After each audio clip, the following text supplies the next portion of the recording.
आज का हमारा टॉपिक है अध्याय 5 हमारा पर्यावरण पारिस्थितिक तंत्र में ऊर्जा का प्रवाह का इंपॉर्टेंट क्वेश्चन आंसर। तो बिना देर के चलिए इस टॉपिक में आगे बढ़ते हैं। ओके, तो इस टॉपिक में आगे बढ़ने से पहले इसमें आप लोग याद रखिएगा कि इस चैप्टर से 4 नंबर का क्वेश्चन आता है, जिसमें से 2 नंबर का एक क्वेश्चन आता है एवं 1 नंबर का 2 क्वेश्चन आता है, जो कि सेट ए सेट बी एवं सेट सी तीनों में अलग अलग होता है। ओके, और इस चैप्टर से केवल परिभाषा ही पूछा जाता है, जो कि 2 नंबर का होता है। बाकी जो 2 क्वेश्चन होता है वह सही विकल्प या फिर जो 1 नंबर का होता है। ओके, तो चलिए इस टॉपिक में आगे बढ़ते हैं।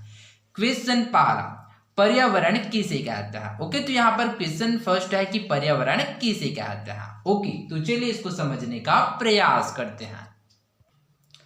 हमारे आसपास पाए जाने वाले सभी वस्तुएं, पेड़ पौधे, जीव जंतु, नदी तालाब, हवा, मिट्टी, यहाँ तक कि मनुष्य भी, इन सभी के समूह को पर्यावरण कहते हैं। ओके, इसके साथ ही आप लोग याद रखिएगा कि पर्यावरण 2 शब्दों से मिलकर बना, परि एवं आरण।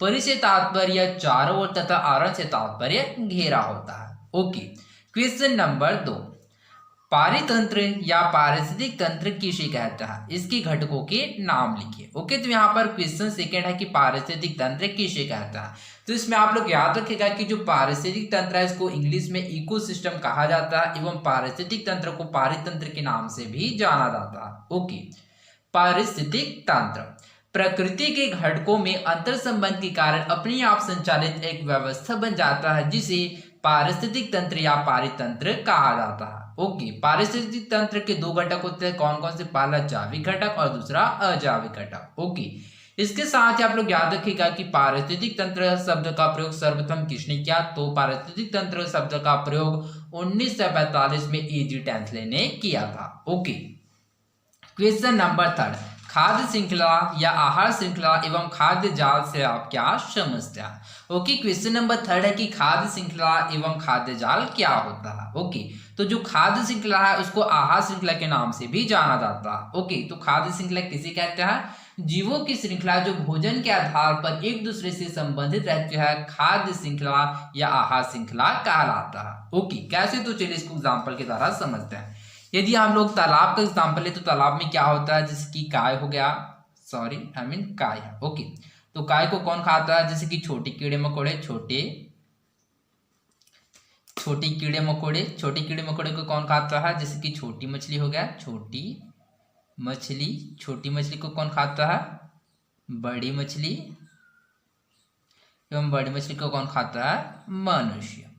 ओके, तो यहाँ पर हम लोग ऑब्जर्व कर सकते हैं कि यहाँ पर जितने भी जीव है, जैसे कि मनुष्य, बड़ी मछली, छोटी मछली एवं छोटे कीड़े मकोड़े, ये सभी क्या है, दूसरे जीवों पर क्या है, आधारित है। अर्थात जीवों की श्रृंखला जो भोजन के आधार पर एक दूसरे से संबंधित रहती है, खाद्य श्रृंखला या आहार श्रृंखला कहलाता है। ओके, खाद्य जाल। अभी खाद्य जाल किसे कहते हैं, तो खाद्य श्रृंखलाओं का परस्पर जुड़कर बने हुए जाल को खाद्य जाल कहते हैं। ओके, तो इसको आप लोग सिंपल वर्ड्स में इस प्रकार से भी कह सकते हैं, विभिन्न खाद्य श्रृंखला मिलकर खाद्य जाल का निर्माण करता है। कैसे, तो यहाँ पर जैसे कि काय के पास है छोटे कीड़े मकोड़े, जो छोटे कीड़े मकोड़े को कौन खाता है, जैसे कि मेढक हो गया।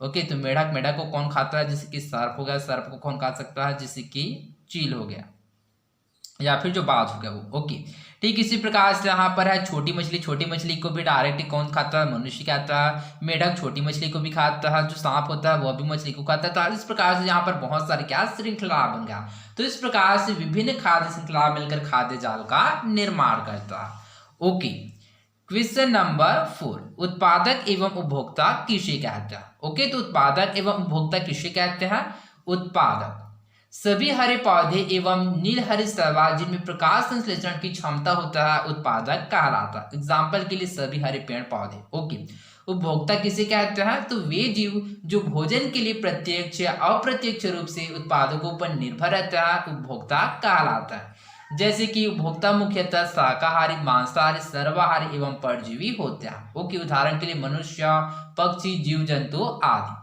ओके, तो इसको आप लोग सिंपल वे में इस प्रकार से याद रख सकते हैं कि उत्पादक किसे कहते हैं, तो ऐसे जीव जो अपने भोजन का निर्माण स्वयं करता है उत्पादक कहलाता है, जैसे कि सभी हरे पेड़ पौधे। ओके, और उपभोक्ता किसे कहते हैं, तो वे जीव जो भोजन के लिए प्रत्यक्ष या अप्रत्यक्ष रूप से उत्पादक पर निर्भर रहते हैं उपभोक्ता कहलाते हैं। ओके, क्वेश्चन नंबर 5, अपघटक किसे कहते हैं, जिससे कि इसके नाम से स्पष्ट अपघटक अर्थात अपघटित करने का काम करता है। ओके, तो ऐसे जीव जो मृत जीव के शरीर के अवयव को अपघटित करने का काम करता है या अर्थात जटिल से सरल में बदलने का काम करता है अपघटक कहलाता है। उदाहरण के लिए जीवाणु एवं कवक। ओके, छठवां, अपमार्जक किसे कहते हैं। ओके, तो चलिए समझते हैं कि अपमार्जक किसे कहते हैं। तो अपमार्जक वह जीव होते हैं जो दूसरे जीवों का मृत शरीर रहता है उनको भोजन के रूप में ग्रहण करते हैं। उदाहरण के लिए गिद्ध हो गया। ओके, तो आप लोग अपघटक एवं अपमार्जक में कंफ्यूज मत होइएगा कि अपघटक क्या करता है, तो जीवों को क्या करता है, अपघटित करने का काम करता है, अर्थात क्या करता है,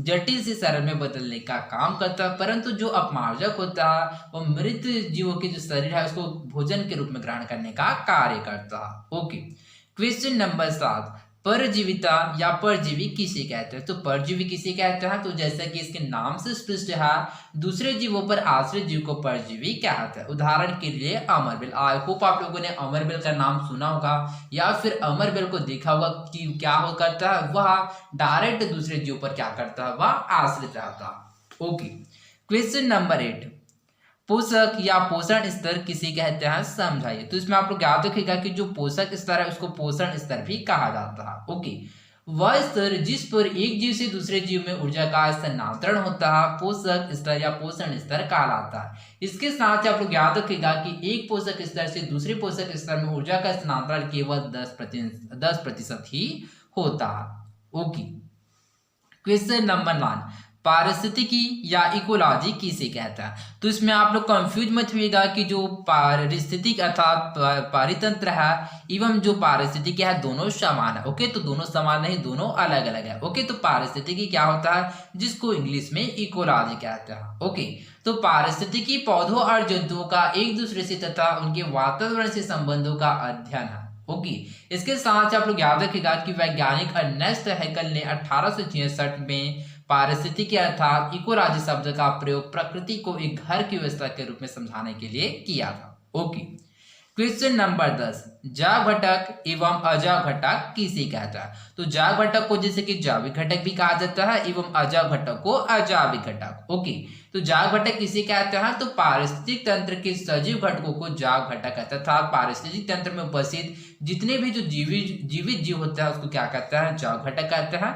एवं अजैव घटक किसे कहते हैं, तो पारिस्थितिक तंत्र के निर्जीव घटकों को अजैव घटक कहता है। निर्जीव घटक जैसे कि हवा हो गया, पानी हो गया, मिट्टी, सभी क्या होता है, अजैव घटक होता है।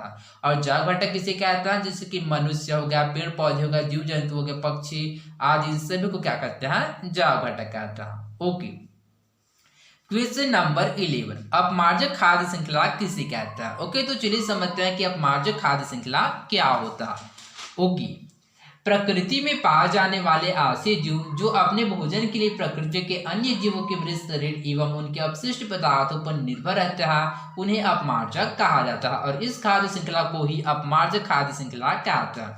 अपमार्जक का उदाहरण जैसे कि चील हो गया, तिलचट्टा हो गया, गिद्ध हो गया, कौ, ये सभी क्या होता है, अपमार्जक होता है। ओके, क्वेश्चन नंबर 12, पारिस्थितिक पिरामिड या खाद्य पिरामिड किसे कहते हैं समझाइए। तो इसमें आप लोग याद रखिएगा कि जो पारिस्थितिक पिरामिड होता है उसको खाद्य पिरामिड भी कहा जाता है। ओके, किसी भी पारिस्थितिक तंत्र के प्राथमिक उत्पादकों एवं विभिन्न श्रेणी के उपभोक्ताओं की संख्या, जीव भार तथा संचित ऊर्जा में परस्पर एक प्रकार का संबंध होता है। इन संबंधों को जब चित्र रूप में दिखाया जाता है तो इन्हें पारिस्थितिक पिरामिड या खाद्य पिरामिड कहते हैं।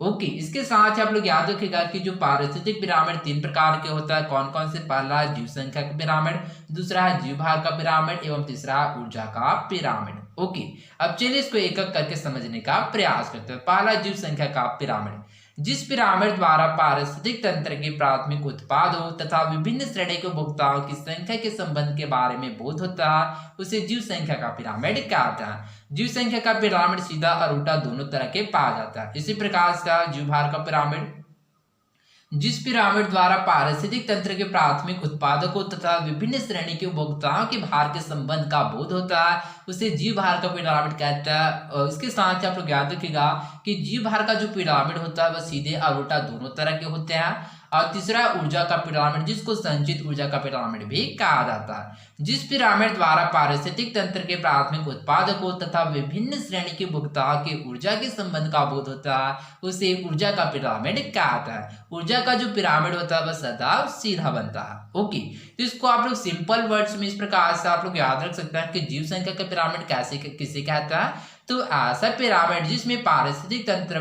के जीवों की संख्या का बोध होता है उसको जीव संख्या का पिरामिड कहता है। जीव भार का पिरामिड किसे कहता है? तो ऐसा पिरामिड जिसमें पारिस्थितिक तंत्र के जीवों के भारों का बोध होता है उसको जीव भार का पिरामिड कहता है। इसी प्रकार से ऊर्जा का पिरामिड किसे कहता है? तो ऐसा पिरामिड जिसमें पारिस्थितिक तंत्र के जीवों की ऊर्जा का बोध होता है उसको ऊर्जा का पिरामिड कहते हैं। ओके, क्वेश्चन नंबर 13, जीव भार किसे कहते हैं? जीव भार किसे कहते हैं? तो जीवित जीवों से प्राप्त पदार्थ जीव भार कहलाता है। इसके साथ आप लोग याद रखिएगा कि जीव भार को बायोमास भी कहा जाता है। यहाँ जीवित जीव से तात्पर्य पेड़ पौधे से है। ओके, तो जिसे विभिन्न प्रकार के जैव ईंधन में परिवर्तित करके इस्तेमाल कर सकते हैं। ओके, तो आई होप आप लोगों को इन सभी क्वेश्चन का आंसर अच्छे से समझ आया होगा। ओके, तो चलिए आगे बढ़ते हैं। अभ्यास पहला, सही विकल्प चुनकर लिखिए। पहला है, आम के एक पेड़ पर लगभग 2234 कीड़े, 56 पक्षी और 3 सांप रहते हैं। तो ऊर्जा का पिरामिड होगा अ सीधा, ब उल्टा, स आयताकार एवं द निश्चित नहीं होगा। ओके, तो जैसे कि यहाँ पर हम लोग ऑब्जर्व कर सकते हैं कि आम के एक पेड़ पर लगभग 2234 अर्थात यहाँ पर आधार पर क्या जीवों की संख्या सबसे अधिक है, उसकी पश्चात उससे कम, उसकी पश्चात उससे कम। तो इस प्रकार से ऊर्जा का जो पिरामिड क्या होगा तो होगा सीधा। ओके, दूसरा, खुले नम स्थान पर रखी ब्रेड के एक टुकड़े पर फफूंद उगाई। कुछ दिनों में उस पर कुछ कीड़े मक्खियां आदि दिखाई देने लगी। इस खाद्य श्रृंखला में आखिरी पोषक स्तर पर है खाद्य पदार्थ, ब ब्रेड, स मक्खियां एवं त इनमें से कोनी। ओके, तो यहाँ पर हम लोग देख सकते हैं यहाँ पर खुले नम स्थान पर रखे ब्रेड पर क्या हुआ, सबसे पहले एक टुकड़े पर फफूंद उगाया। ओके, तो फफूंद के पश्चात क्या है, कुछ दिनों में उस पर कुछ कीड़े मक्खियां आदि दिखाई देने लगे।